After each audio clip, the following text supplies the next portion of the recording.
की कथा में हम लोग सुने कि भगवान कहते हैं कि जीव को चाहिए कि वह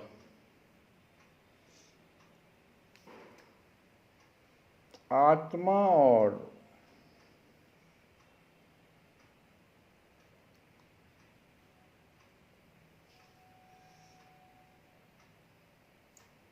पुरुष प्रकृति के अंतर को समझने की कोशिश करे।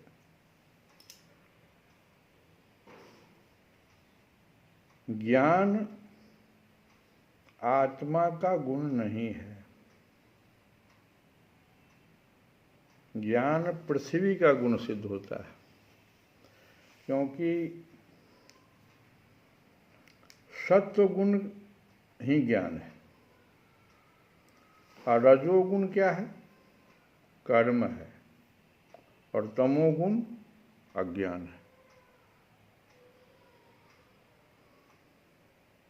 ये आत्मा का गुण नहीं है ज्ञान। गुणों में क्षोभ उत्पन्न करने वाला ईश्वर ही काल है, और जो महत तत्व है वही स्वभाव है। बड़ा गूढ़ विषय भगवान उद्धव को समझा रहे हैं। कहते हैं कि पुरुष प्रकृति महत तत्व, अहंकार, आकाश, वायु, तेज, जल और पृथ्वी, ये 9 हुए कुल।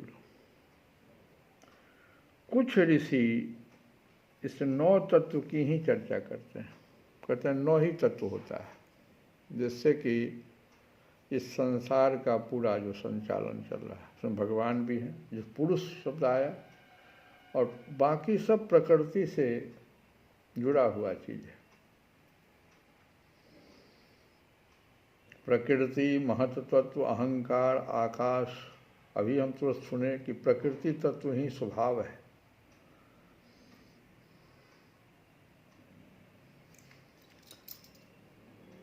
कुछ ऋषियों ने 5 ज्ञानेंद्रियां, 5 कर्मेंद्रियां तथा मन को कहाँ रख दिया?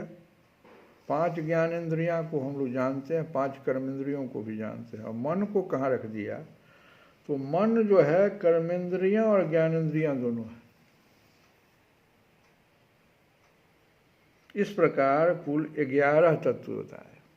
वो 9 अभी सुने हम लोग। कुछ ऋषियों ने 11 तत्व बताए,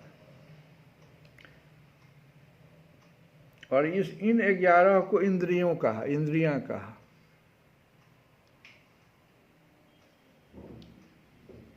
और शब्द, रस, रूप, स्पर्श, गंध,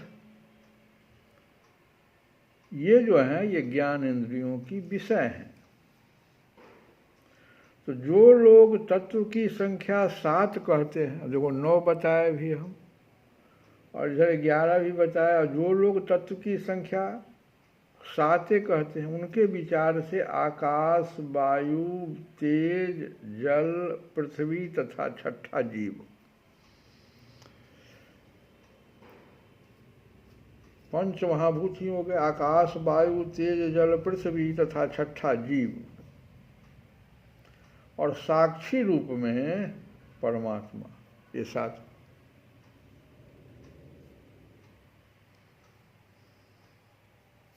यही 7 तत्व कहते हैं। देह, इंद्रियां तथा प्राण आदि की उत्पत्ति तो 5 महाभूत से ही हुई है, अतः यह उन्हीं का विषय हो गया। इस तरह से उसको लुप्त कर दिया। अब कुछ महर्षि हैं वो 6 तत्व ही स्वीकार करते हैं। ये उद्धव जी का ही प्रश्न है कि भगवान आप हमें बताइए, अभी तक हमको जो ज्ञान मार्ग से प्राप्त हुआ ये क्या है, ये कुछ 2 कहते हैं, कुछ 3 कहते हैं, कुछ 4 कहते हैं, कुछ 6 कहते हैं, कुछ 7 कहते हैं, कुछ 9 कहते हैं, कुछ लोग महर्षि 11 तत्व बताते हैं, कुछ 13 बतलाते हैं, कुछ 16 बतलाते हैं, कुछ 17 बतलाते हैं, कोई कोई 20 और 24 कहते हैं। हम क्या करें? तो भगवान कहे कि जो ऋषि थे, जिन्होंने बताया, वो दृष्टा थे, वो अपने अनुसार सही कह रहे हैं। बड़ा बढ़िया उदाहरण दिया उन्होंने।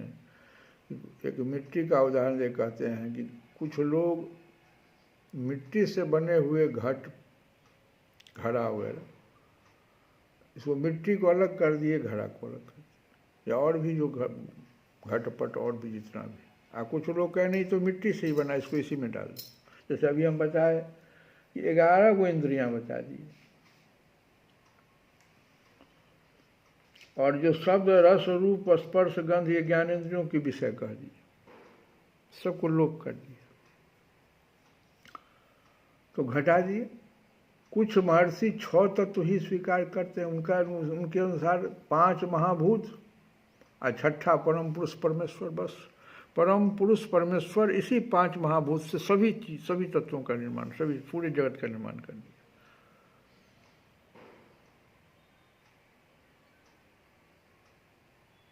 परमात्मा ही अपने बनाए 5 महाभूत से सबकी सृष्टि करता है और उनमें जीव रूप में प्रवेश कर जाता है।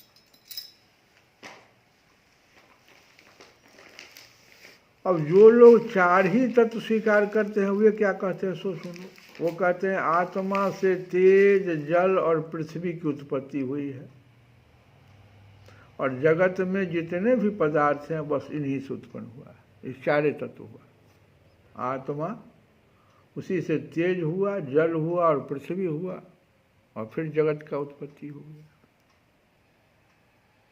ये 4 तत्व स्वीकार करने वाले। 17 तत्व वाले 5 महाभूत, 5 ज्ञानेंद्रियां, 5 तन्मात्रा और मन तथा आत्मा, ये 17। जो 16 बतलाते हैं, 17 ने अब 16 कर दिए, वो क्या कर दिए, आत्मा में ही मन का समावेश कर देते हैं। कहते दोनों एक ही है। तो एक तो ये हो गया जो आत्मा में ही मन का समावेश कर दिया, और दूसरे वो हो गया जो कहते हैं नहीं, मन तो कर्मेंद्रियां और ज्ञानेंद्रियां दोनों है।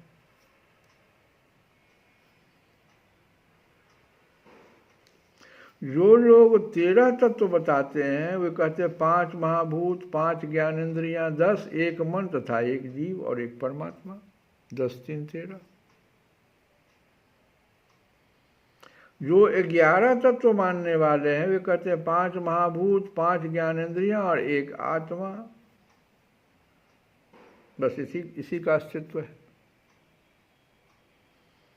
जो 9 तत्व मानते हैं, वे आकाश आदि 5 महाभूत, मन बुद्धि अहंकार, ये 8 प्रकृतियां और 9वां पुरुष माने परमात्मा, बस यही स्वीकार करते हैं जैन धर्म वाले।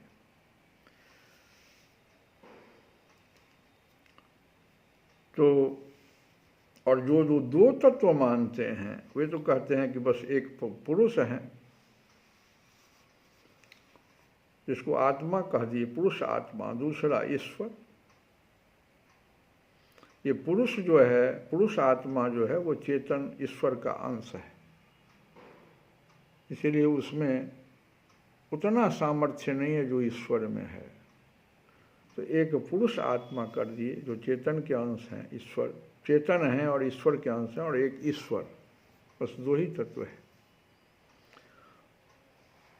तो इतनी चर्चा जो हम लोग सुने, इसके पीछे बहुत बड़ा कारण है कि भगवान कहते हैं कि सब ज्ञान को तुम छोड़ दो, तुम भटक जाओगे, भ्रम में फंस जाओगे।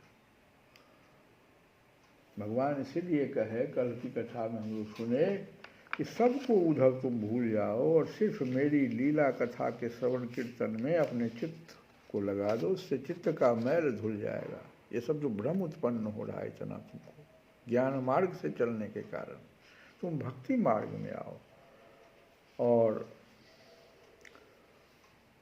जैसे जैसे चित्त का मैल धुलेगा त्यों त्यों उस व्यक्ति को सूक्ष्म वस्तु के वास्तविक तत्व के दर्शन होने लगेंगे। और जो कहे कि जो ऐसा नहीं करेगा, विषय चिंतन करेगा, उसका चित्त विषयों में फंस जाए, वो भ्रमित हो जाएगा। इसलिए तुम सभी साधनों का चिंतन छोड़ दो, अरे भाई मेरे अतिरिक्त और कुछ है ही नहीं, बस जो कुछ जान पड़ता है वह ठीक वैसा ही है जैसे स्वप्न अथवा मनोरथ का राज। और तुम करो क्या, मेरे चिंतन से तुम अपना चित्त शुद्ध कर लो और उसे पूरी तरह से एकाग्रता से मुझ में ही लगा दो। प्यारे उद्धव, इसी से तुम्हारा सब जो भ्रम है वो नष्ट हो जाएगा, तुम मुझे प्राप्त कर लोगे। तब उद्धव जी ने एक प्रश्न कर दिया कि हे कमल नयन श्याम सुंदर, आप कृपा करके यह बतलाइए कि मुमुक्षु पुरुष आपका किस रूप से, आप कहते मेरा चिंतन करो, तो जो मुमुक्षु हैं वो आपका किस रूप से और किस प्रकार और किस भाव से ध्यान करें। बहुत उत्तम प्रश्न है जिसको हम लोग कल की कथा में सुनेंगे। इसमें साधना, भगवान साधना की एक पद्धति बताएंगे। चाहे राम हो चाहे श्याम हो,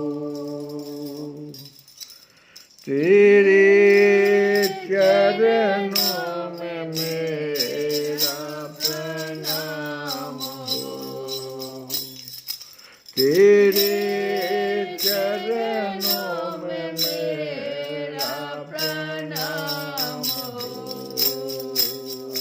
चाहे राम हो चाहे श्याम हो,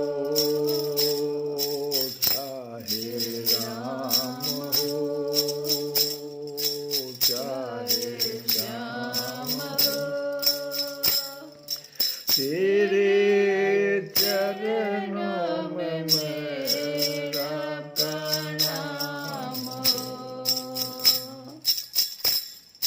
जय सिया राम, जय जय सिया राम, जय सिया राम, जय जय सिया राम, जय सिया राम, जय जय सिया राम, जय सिया राम, जय जय सिया राम। सीताराम हो राधे श्याम हो, सीताराम हो राधे श्याम हो, तेरे चरणों में मेरा प्रणाम हो। सीताराम राधे श्याम हो, तेरे चरणों में मेरा प्रणाम हो। हरि शरणम हरि शरणम हरि शरणम हरि शरणम हरि शरणम हरि शरणम हरि शरणम हरि शरणम हरि शरणम हरि शरणम हरि शरणम हरि शरणम। हो चाहे सुबह हो चाहे शाम हो, चाहे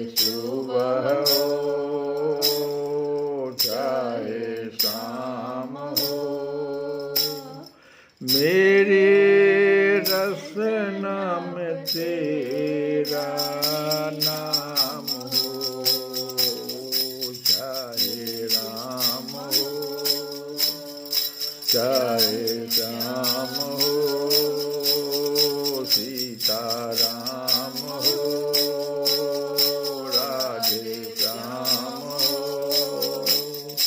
मैं तेरे चरणों में मेरा प्रणाम हो, तेरे चरणों में मेरा प्रणाम हो। श्री कृष्ण गोविंद हरे मुरारे, हे नाथ नारायण।